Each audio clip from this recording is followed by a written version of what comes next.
जब तुम रुकते हो तभी अंदर कुछ बदलता है, क्योंकि जो लगातार भाग रहा है वो कभी देखने की हालत में होता ही नहीं।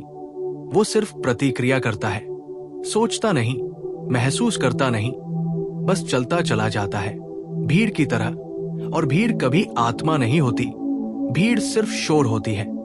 तुम्हारा मन भी वही भीड़ है, विचारों की भीड़, डर की भीड़, इच्छाओं की भीड़, उम्मीदों की भीड़। और तुम पूरी जिंदगी इसी भीड़ के पीछे भागते रहते हो। किसी दिन पैसा चाहिए, किसी दिन प्यार चाहिए, किसी दिन पहचान चाहिए, किसी दिन सम्मान चाहिए, लेकिन कभी ये नहीं रुकते कि जो चाहिए वो मांग कौन रहा है। वही तो सबसे बड़ा रहस्य है। बुद्ध कहते हैं, जब तक देखने वाला बेहोश है तब तक सब दिखते हुए भी अंधेरा ही है। तुम रोज आईने में चेहरा देखते हो, लेकिन कभी अपने मन का चेहरा नहीं देखा, क्योंकि मन का चेहरा बड़ा डरावना होता है। वहां अधूरे सपने होते हैं, टूटी उम्मीदें होती हैं, दबा हुआ गुस्सा होता है, रोके गए आंसू होते हैं। और आदमी इन्हीं से डरकर भागता है। वो रुकता नहीं, क्योंकि रुकते ही सब सामने आ जाएगा, रुकते ही वो अपने ही कटघरे में खड़ा हो जाएगा। इसलिए वो खुद को व्यस्त रखता है, काम में, मोबाइल में, नशे में, रिश्तों में। लेकिन ये सब केवल भागने के तरीके हैं, समाधान नहीं। समाधान तो उसी दिन शुरू होता है जिस दिन तुम पहली बार सच में रुकते हो, बिना कुछ किए, बिना कुछ साबित किए, बिना किसी को खुश किए, सिर्फ मौजूद रहते हो। उस समय तुम्हें बेचैनी होती है, अजीब घबराहट होती है, जैसे कुछ खो रहे हो, क्योंकि तुम पहली बार अपनी अंधी दौड़ से उतरते हो।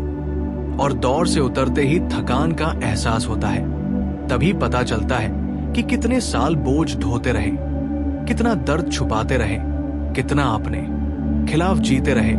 बुद्ध कहते हैं, जो अपने खिलाफ जीता है वो दुनिया जीत कर भी हार जाता है, और जो अपने साथ जीना सीख ले वो हार कर भी जीत जाता है।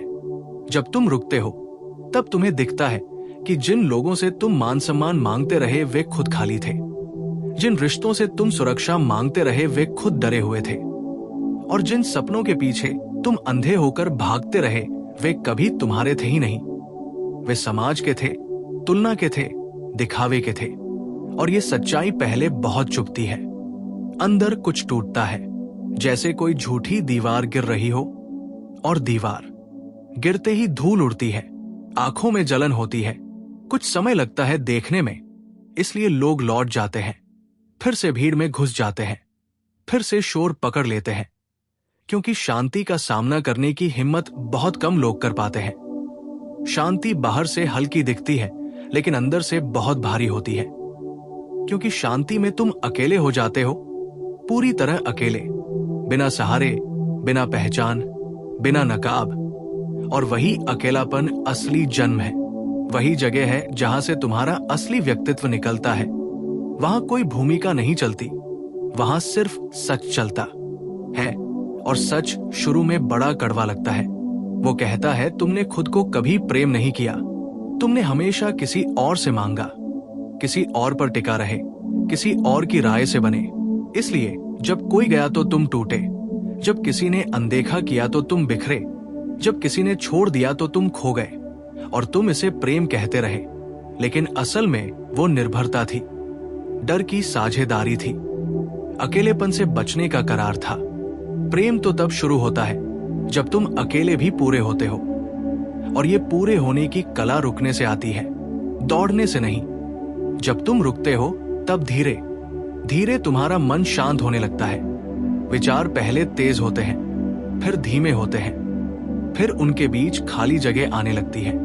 और उन्हीं खाली जगहों में पहली बार तुम्हें अपने होने की झलक मिलती है, बिना नाम के, बिना कहानी के, बस एक साक्षी की तरह जो देख रहा है कि विचार आ रहे हैं, जा रहे हैं, भावनाएं उठ रही हैं, बैठ रही हैं, शरीर सांस ले रहा है, और तुम सब कुछ देखते हुए भी किसी से बंधे नहीं हो।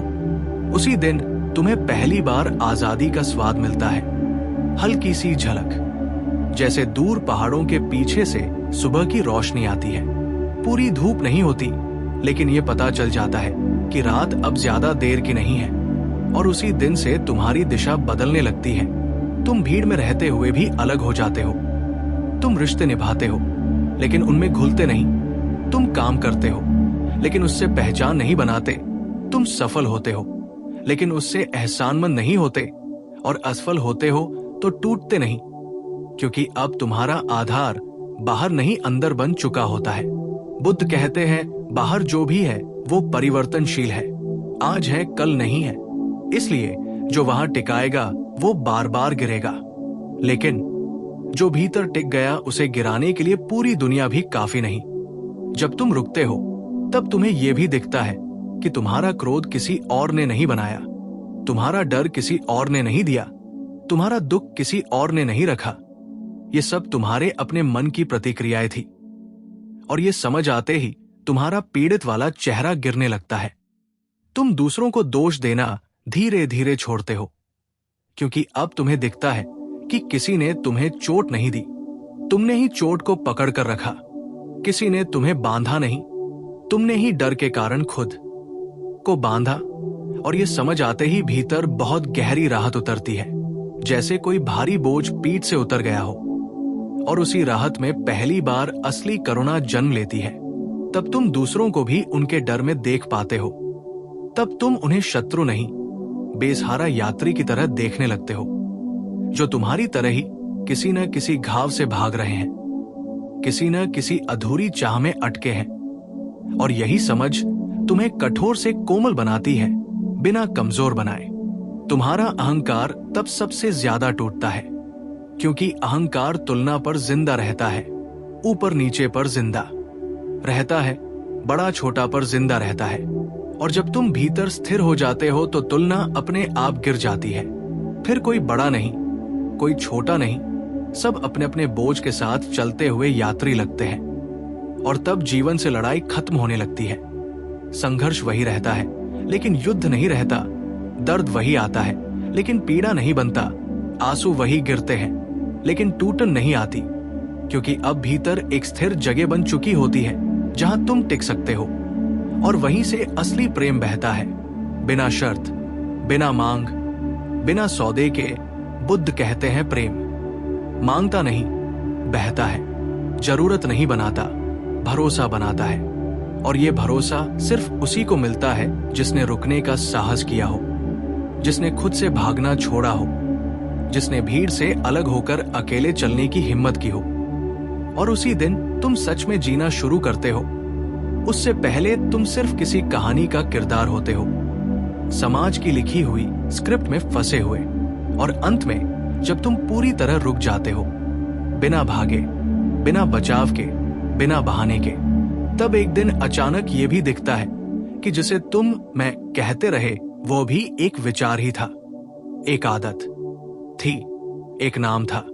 और उसके पीछे जो है वो शुद्ध चेतना है, शुद्ध उपस्थिति है, वही बुद्धत्व है, वही निर्वाण का दरवाजा है। और वह दरवाजा कहीं बाहर नहीं खुलता, वो उसी क्षण खुलता है जिस क्षण तुम पूरी तरह रुक जाते हो।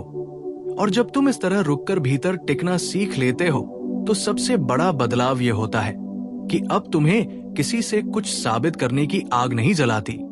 पहले जो हर समय ये जलन रहती थी कि लोग क्या सोच रहे हैं, लोग क्या कहेंगे, लोग आगे निकल गए, मैं पीछे रह गया, अब वो आग धीरे धीरे राख बनने लगती है, क्योंकि अब तुम्हारा केंद्र बाहर की तुलना से हटकर भीतर की सच्चाई पर आ गया होता है।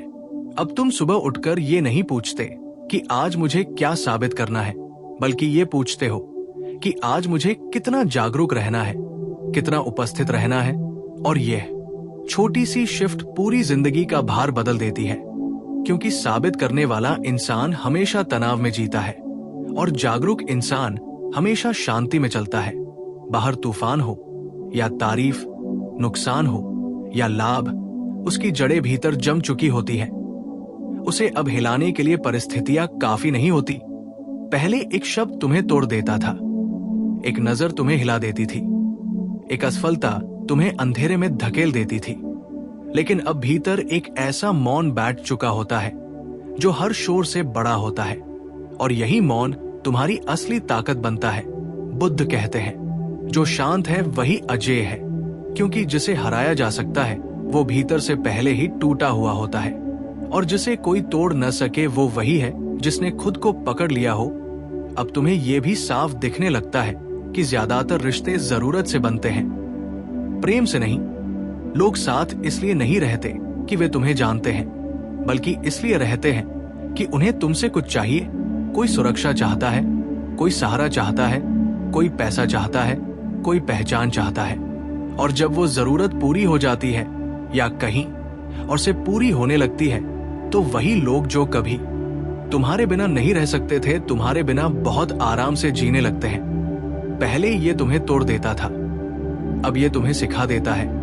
पहले तुम खुद को दोष देते थे, अब तुम प्रकृति को समझते हो। तुम ये नहीं कहते कि सब बुरे हैं, तुम ये समझते हो कि ज्यादातर लोग अभी खुद से ही नहीं मिले हैं। वे तुम्हें कैसे पूरे देख पाएंगे? जो इंसान खुद से खाली है वो किसी और को भी खाली ही देता है। और ये समझ आते ही तुम शिकायत करना छोड़ देते हो। अब तुम किसी से उम्मीद नहीं करते कि वो तुम्हें पूरा करे, क्योंकि तुमने भीतर ये जान लिया है कि जो पूरा होना है वो बाहर से नहीं आने वाला। वो तो उसी दिन से शुरू हो गया था जब तुमने भागना छोड़ा था, जब तुमने पहली बार अपने अकेलेपन से दोस्ती की थी। वही दिन तुम्हारी असली आजादी का जन्म था, क्योंकि उससे पहले तुम अकेलेपन से डरकर हर गलत जगह रुक जाते थे, हर गलत इंसान से जुड़ जाते थे, हर गलत समझौता कर लेते थे, सिर्फ इसलिए कि तुम्हें अकेलेपन का सामना न करना पड़े। लेकिन अब अकेलापन तुम्हारा दुश्मन नहीं रहा, वो तुम्हारा आश्रम बन गया है, तुम्हारा ध्यान बन गया है, तुम्हारी शक्ति का स्रोत बन गया है। अब तुम भीड़ में भी अकेले रह सकते हो और अकेले में भी पूरे रह सकते हो। और यही संतुलन तुम्हें चरम से बचा लेता है। न अत्यधिक लगाव, न अत्यधिक डर, न चिपकना, न भागना, बस सहज बहाव। और इस सहज बहाव में जीवन पहली बार बोझ नहीं उत्सव लगने लगता है। छोटी छोटी चीजों में भी गहराई उतरने लगती है। चाय की गर्माहट में, सुबह की हवा में, किसी पेड़ की छाया में, किसी अनजान की मुस्कान में। पहले तुम्हें ये सब दिखाई नहीं देता था, क्योंकि तुम्हारी आंखें हमेशा मंजिल पर टिकी थी। अब तुम रास्ते को भी जीने लगते हो, और जो रास्ते को जीना सीख ले वही मंजिल से डरना छोड़ देता है, क्योंकि अब उसे पता है कि मंजिल नहीं मिली तो भी मैं खाली नहीं होऊंगा, मैं चलते हुए भी पूरा हूं। और यही अवस्था तुम्हें भीतर से इतना समृद्ध बना देती है कि अब तुम्हारा देना किसी मजबूरी से नहीं आता। तुम इसलिए नहीं देते कि बदले में कुछ मिलेगा, तुम इसलिए देते हो क्योंकि भीतर इतना भर चुका होता है कि बहना स्वभाव बन जाता है। और बहना ही करुणा है, बहना ही प्रेम है, बहना ही प्रार्थना है। बुद्ध कहते हैं, जब तुम बहते हो तब तुम अलग नहीं रहते, तब जीवन खुद तुम्हारे भीतर से गुजरता है। तब तुम करता नहीं रहते, सिर्फ माध्यम बन जाते हो। और वही क्षण सबसे पवित्र होता है, क्योंकि वहां अहंकार नहीं रहता, मैं नहीं रहता, सिर्फ होना रहता है। और यही अवस्था धीरे धीरे मृत्यु के भय को भी तोड़ देती है, क्योंकि जब तुमने भीतर इतना गहरा ठहरना सीख लिया होता है तो तुम जान लेते हो कि जन्म और मृत्यु शरीर की घटनाएं हैं, तुम्हारे होने के नहीं। शरीर आया था जाएगा, विचार आए थे जाएंगे, भावनाएं उठी थी बैठेंगी, लेकिन जो देख रहा है, जो साक्षी है, वो न पैदा होता है न मरता है। वही तुम्हारा असली स्वरूप है। और जब ये बात सिर्फ समझ में नहीं बल्कि अनुभव में उतर जाती है, तब जिंदगी से डर हमेशा के लिए विदा लेने लगता है। अब तुम्हें खोने का डर नहीं सताता, क्योंकि तुम जान चुके हो कि जो सच में मेरा था वो कभी गया ही नहीं, और जो गया वो मेरा था ही नहीं। और इसी समझ में जीवन हल्का हो जाता है। अब तुम टूटते नहीं, बदलते हो। अब तुम हारते नहीं, सीखते हो। अब तुम्हें कोई अपमानित नहीं कर सकता, क्योंकि अपमान वही चुभता है जहां भीतरहीनता छुपी होती है। जब तुम अपने भीतर स्थिर हो जाते हो तो दूसरों के शब्द तुम्हारे बाहर टकराकर गिर जाते हैं, भीतर तक नहीं पहुंच पाते। और यही असली सुरक्षा है। दीवारों से नहीं आती, ताकत से नहीं आती, वो उस मौन से आती है जो तुमने रुककर अपने भीतर खोज लिया होता है। और जब ये स्थिरता भीतर गहराने लगती है तो तुम्हें यह भी साफ दिखने लगता है कि पहले तुम जितना ज्यादा दूसरों को बदलने की कोशिश करते थे, उतना ही भीतर अशांत रहते थे, क्योंकि तुम अपनी ऊर्जा वहां खर्च कर रहे थे जहां तुम्हारा कोई नियंत्रण ही नहीं था। तुम चाहते थे लोग तुम्हारे अनुसार सोचे, तुम्हारे अनुसार चले, तुम्हारे अनुसार प्रेम करें। और जब ऐसा नहीं होता था तो तुम्हें लगता था तुम्हारे साथ अन्याय हो रहा है। लेकिन रुकने के बाद पहली बार तुम्हें दिखता है कि ये लड़ाई ही गलत दिशा में थी, क्योंकि जिसे तुम बदलना चाहते थे वो सामने बैठा इंसान नहीं था, बल्कि तुम्हारी अपनी अपेक्षाएं थी, तुम्हारी अपनी मांगे थी। और जिस दिन तुमने अपेक्षा को देखा, उसी दिन वो ढीली पड़ने लगी, और उसी ढील के साथ भीतर की जकड़न भी खुलने लगी। अब तुम किसी से ये नहीं कहते कि तुम ऐसे क्यों नहीं हो। अब तुम बस ये देखते हो कि तुम ऐसे हो और सामने वाला वैसा है। और इस साधारण सी स्वीकृति में जीवन का बहुत सारा तनाव अपने आप गिर जाता है। पहले तुम्हें हर रिश्ते में युद्ध छुपा हुआ मिलता था, अब वही रिश्ते तुम्हें पाठशाला लगने लगते हैं। हर इंसान कुछ न कुछ सिखाने आता है। कोई धैर्य सिखाता है, कोई सीमाएं सिखाता है, कोई आत्मसम्मान सिखाता है, और कोई छोड़ने की कला सिखाता है। पहले तुम दुख को सजा समझते थे, अब तुम उसे शिक्षक की तरह देखते हो। और जिस दिन तुम दुख से सीखना शुरू कर देते हो, उसी दिन दुख तुम्हें तोड़ना छोड़ देता है। वो तुम्हें निखारने लगता है, क्योंकि तब तुम पीड़ा नहीं बनाते, तुम सिर्फ अनुभव करते हो। और अनुभव जब साक्षी भाव से देखा जाता है तो वो बंधन नहीं बनता, वो बस लहर बनकर आता है और लहर बनकर चला जाता है। जैसे आकाश में बादल आते हैं, बरसते हैं और फिर छंट जाते हैं। आकाश उनसे छोटा नहीं होता।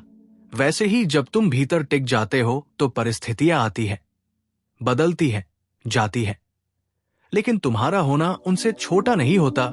और यही वो जगह है जहां तुम पहली बार असली शक्ति को पहचानते हो, जो शोर नहीं करती, जो दिखावा नहीं करती, जो डराकर नहीं चलती, जो बस चुपचाप मौजूद रहती है और उसी मौजूदगी से सब संभाल लेती है। बुद्ध कहते हैं सबसे बड़ी शक्ति वही है जिसे साबित करने की जरूरत न हो। और यही अवस्था तुम्हें भीतर से इतना स्वतंत्र बना देती है कि अब तुम किसी से बंध कर नहीं रहना पड़ता। तुम साथ रहते हो लेकिन कैद नहीं होते। तुम प्रेम करते हो लेकिन चिपकते नहीं। तुम समर्पण करते हो लेकिन अपनी आत्मा गिरवी नहीं रखते।